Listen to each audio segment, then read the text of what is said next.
검사 독재 정권의 야만과 사법 사냥에 단호히 맞서 검찰의 정치 영장을 압도적으로 부결시키겠다. 이재명 민주당 대표에 대한 체포동의안 표결 오늘입니다.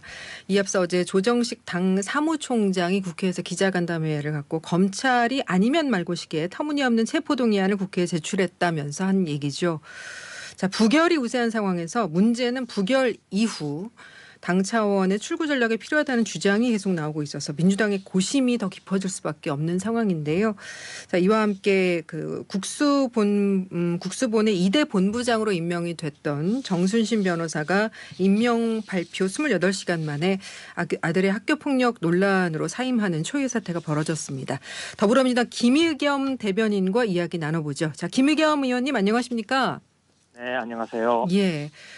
먼저 이 대표에 대한 체포동의안 표결이 이제 오늘 국회 본회의에서 진행이 되는데 당내 분위기는 역시 부결입니까? 네, 그렇습니다. 예. 흔들림이 없습니다. 왜 이번 체포동의안이 부결돼야 하는 건가요? 이게 정상적인 상태에서 공정하게 수사가 이루어졌다면 불체포 특권이라는 걸 내려놓을 수도 있겠죠. 네. 하지만 이번 수사는 정권이 교체된 뒤에 70명이 넘는 검사들이 1년 넘게 내내 매달리지 않았습니까? 압수수색만 332회인 걸로 지금 계산이 되는데요. 네. 이건 명백한 정치 탄압이고 표적 수사이기 때문에 이에 대해서는 부결시키는 게 맞다고 생각합니다. 무효표나 기권표, 일부에서 이제 반란표라고 표현을 하던데요. 이런 무효나 기권표가 나올 가능성은 어떻게 보세요? 네, 저는 전혀 없다고 생각을 합니다. 전혀 없습니까? 네, 그럼 징후를 저는 전혀 못 느끼고 있습니다. 예, 알겠습니다. 그럼 노웅래 의원 때보다 이탈표가 훨씬 적게 나오겠네요. 175표 딱 맞춰서 나올까요? 이탈표 없이? 네, 숫자는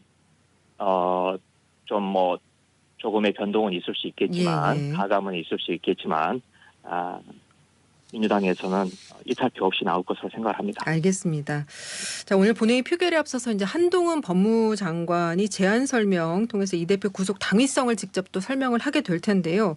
자, 어떤 카드를 꺼내 들지, 그러니까 이재명 대표가 대장동 사업에 구체적으로 관여했다는 어떤 결정적인 증거나 스모킹건을 가지고 올 가능성은 어떻게 보세요? 네, 그것도 없을 거라고 생각을 합니다. 결정적인 증거가 있었다면 진작에 내놨겠죠. 예. 그런데 아무것도 없었고요. 네. 그리고 금요일이죠. 체포동의안이 국회에 제출됐는데 거기에도 그런 게 있다면 체포동의안에 밝혔을 텐데 전혀 없습니다. 이재명 대표에 대해서 그동안 검찰이 천화동인 1호 428억의 주인이 이재명 대표다라고 이야기를 했지만 428억은 그냥 만 원짜리 한 장 지금 내놓지 못하고 있는 거 아니겠습니까? 그래서 증거는 없이 한동훈 장관 특유의 그 화려한 현란한 정치적 수사만 펼칠 것이다 이렇게 예상이 됩니다. 사실상 오늘은 이제 이재명 대표하고 한동훈 장관이 차기 대권 주자 간의 어떤 대결처럼 비춰지는 부분이 없지 않아서 한 장관도 굉장히 준비를 많이 했다고 하는데 이재명 대표도 준비를 많이 하셨을까요? 아마 조금 다르지 않을까 싶은데요. 이재명 대표 입장 발표가 있을 예정인데 구체적인 내용을 말씀하시기보다는 원칙적이고 그리고 민주주의의 기본을 찾아가자라고 하는 취지의 말씀을 하시지 않을까 생각됩니다. 예. 오늘 이제 체포동의안 표결이 부결이 되면 민주당에서는 이제 정치 탄압이라고 강조를 하고 있지만 여전히 방탄국회 논란이 또 제기되지 않겠습니까? 아까도 말씀을 드렸듯이 지금 이번 수사가 정상적이고 평온하게 공정하게 이루어졌다면 방탄국회라는 논리가 맞을 수도 있지만 이번 수사는 전형적인 표적 수사와 정치 탄압이기 때문에 그 말이 맞지 않다고 생각하고요. 이재명 대표의 표현대로 지금 강도와 깡패가 판치는 세상에서 담장을 높이고 또 대문을 걸어 잠그는 건 어쩔 수 없는 일이라고 생각을 합니다. 예.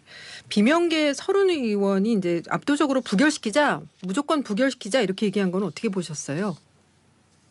네, 뭐 그게 지금 민주당의 뭐 현 주소라고 생각을 합니다. 그 서른 의원이 어찌 보면 이재명 대표에 대해서 좀 가장 공격적인 예. 말씀을 많이 하셨던 분인데 그분조차도 당의 단합을 이야기하는 게 지금 민주당의 현 주소다 이렇게 말씀드릴 수 있겠습니다. 서른 의원 같은 경우는 이제 부결 후에 이재명 대표가 어떤 행동을 하기로 했다. 약간의 단서 조항이 좀 붙은 것 같아서. 근데 이제 또 이재명 대표는 사퇴 가능성을 일축을 했고 이런 부분들은 어떻게 된 얘기인가요? 혹시 뒤에서 나오는 얘기 없습니까? 네, 저로서는 저 이재명 대표가 자진 사퇴할 거다 그런 뭐 정보도 없고 그런 느낌을 받지도 않았습니다. 네, 그러면 서른 의원은 왜 그런 얘기를 했을까요? 어떤 행동이라는 거는 구체적으로 어떤 모르겠습니다. 약속 같은 게 있었던 걸까요? 네, 글쎄요. 서른 의원이 어떤 느낌을 받으셨는지는 제가 판단하기 어렵네요. 예. 뭐 부결 후에 사퇴라든가 공천권을 내려놓아야 한다. 이런 의견이 제기되고 있는 부분은 어떻게 생각하세요? 네, 저는 이 정치 상황을 좀 더 정태적이 아니라 동태적으로 파악을 해야 된다고 생각합니다. 예. 거칠지만 이렇게 좀 비유를 들고 싶은데요. 지금 검찰이 노름판에서 지금 쭉정이 패만 들고 손에 쭉정이 패밖에 없는데도 허세와 허풍을 지금 부리고 있다. 예. 속된 말로 이제 뻥을 치고 있다 이렇게 생각을 합니다. 네네. 영장이 그런 건데요. 이게 한두 번 했을 때는 그래도 국민들이 뭐 검찰이 저러니까 손에 좀 뭐라도 들고 있지 않겠느냐라고 예. 믿어주지만 네. 이 허세와 허풍이 반복이 되면 결국 덜미를 잡히고 판이 뒤집힌다고 생각을 합니다. 네, 정치는 이 꿈틀댄 생물이라고 하지 않습니까? 예. 네, 지금은 검찰이 저렇게 칼을 휘두르는 게 윤석열 정부의 꽃놀이패다. 언제든지 영장을 청구하고 체포동의안을 보내고 할 수 있는 것처럼 생각이 되지만 칼로 흥한 칼로 망한다고 하지 않습니까?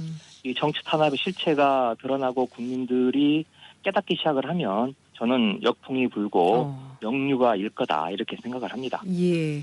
그 이재명 대표에 대한 체포동의안 가결시켜야 된다 이렇게 주장했던 박지현 전 비대위원장에 대한 징계 청원이 5만 이상 지금 당원 동의를 얻은 상황이라고 하는데 이 건에 대해서 지도부가 답을 해야 되지 않습니까? 그 답이 실제 징계로도 이어질 수 있는 건가요? 그러지는 않을 것 같은 느낌입니다. 그건 제가 아직 그에 대해서는 논의를 안 해봐서 아직은 제가 섣불리 대답하기 좀 어렵습니다. 예, 알겠습니다. 그 친명계 좌장격인 정성호 의원이 이재명 대표가 차기 총선에서 승리하기 위한 방법을 선택할 거다라고 했습니다. 예상치 못한 시기에 예상치 못한 내용으로 신의 한 수를 결단할 수 있다라고 했는데 이건 어떤 의미일까요? 글쎄 나중에 말씀하신 거 보니까 사퇴를 전제로 말씀하신 건 아니고 원론적으로 말씀을 하셨다. 원론적인 발언이다. 그렇게 해명을 하셨던데요. 아까도 말씀드렸듯이 사퇴를 말씀하시는 분들, 그렇게 거론하는 분들은 이 상황을 장기적으로 불리하다 이렇게 판단을 하시는 것 같아요. 그런데 저는 오히려 시간은 민주당 편이다. 시간은 우리 편이다. 이렇게 생각을 합니다. 그래서 영장을 몇 번이나 칠 수 있을까요? 저는 많이 쳐봐야 3번이라고 생각을 합니다. 3번을 넘어가는 순간부터는 분명하게 역풍이 불 거라고 생각을 하고요. 그런 의미에서 이렇게 속단을 할 필요는 없다 지금. 그리고 이제 나중에 어떻게 전략을 쓰더라도요. 이 전략 수정은 상황에 따라서 전황이 어떻게 전개되는지 봐가면서 유연하게 대처해야 되지 않겠어요? 그래서 저는 미리부터 겁먹을 필요가 없다 이렇게 생각을 하고요.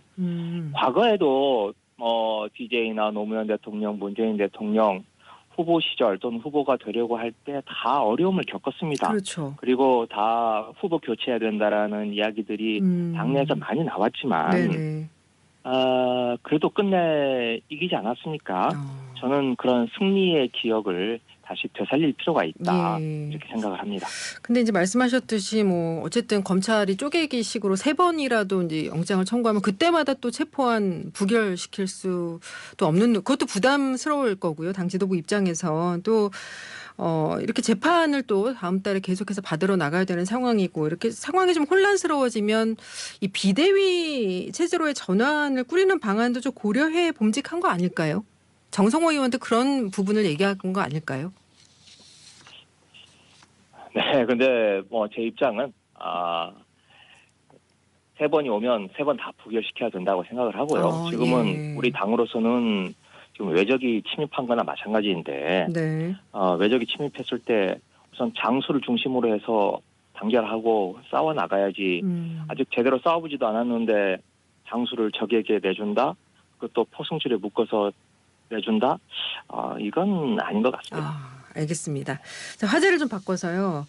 신임 국가수사본부장으로 임명된 지 하루 만에 아들 학폭 논란으로 정순신 변호사가 사의를 표명했습니다. 이 사안은 어떻게 보셨어요? 네, 이 문제를 정순신 변호사나 뭐 용산 대통령실에서는 그냥 학교 폭력의 문제 이렇게 좀 뭐랄까 좀 좁혀서 보고 있던데 네. 이건 물론 학교 폭력의 문제도 중요하지만 그에 못지않게 학교 폭력을 대처하는 검사 아버지의 그 대처 방식, 소송을 뭐 2년 동안이나 끌지 않았습니까? 예, 대법원까지 가서 판결을 그렇죠. 받았죠. 대법원까지 가고.